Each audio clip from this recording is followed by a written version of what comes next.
Hi, I'm Chandler. Today we're identifying and defining the types of financial risks including inflation, deflation, and recession. A currency's usefulness is based on what it can buy, or its purchasing power. The more a currency can buy, the more useful and valuable it is. When prices rise, or when things cost more, purchasing power decreases. The currency buys less and its value decreases. When the value of a currency decreases, an economy has inflation. Its currency has less value because it is less useful.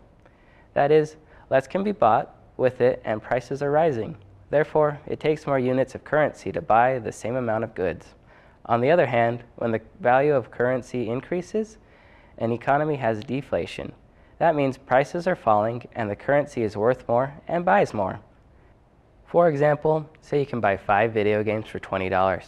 Each game is worth $4, or each dollar buys 1/4 of a game.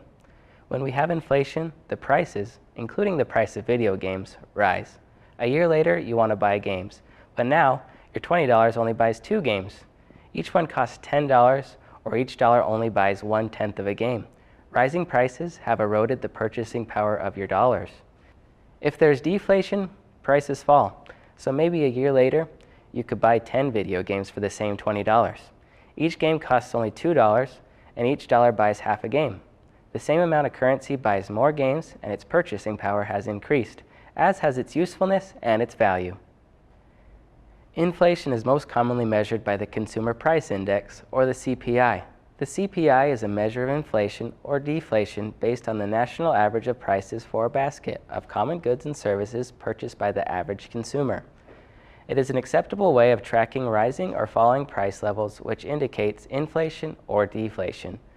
A recession is a significant decline in activity across the economy lasting longer than a few months. It is visible in industrial production, employment, real income, and wholesale retail trade. A technical indicator of a recession is 2 consecutive quarters of negative economic growth as measured by the country's gross domestic product. Recession is a normal, although unpleasant part of the business cycle.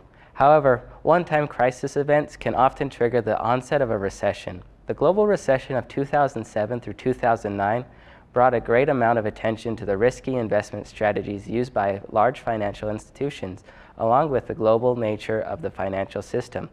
As a result of the widespread global recession, the economies of virtually all the world's developed and developing nations suffered significant setbacks.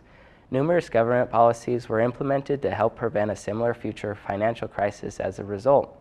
Typically, a recession lasts from 6 to 18 months, and interest rates usually fall during these months to stimulate the economy.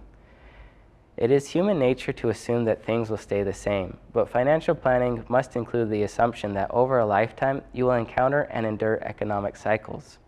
You should try to anticipate the risks of an economic downturn and the possible loss of wage, income, and/or investment income. At the same time, you should not assume or rely on the windfalls of an economic expansion.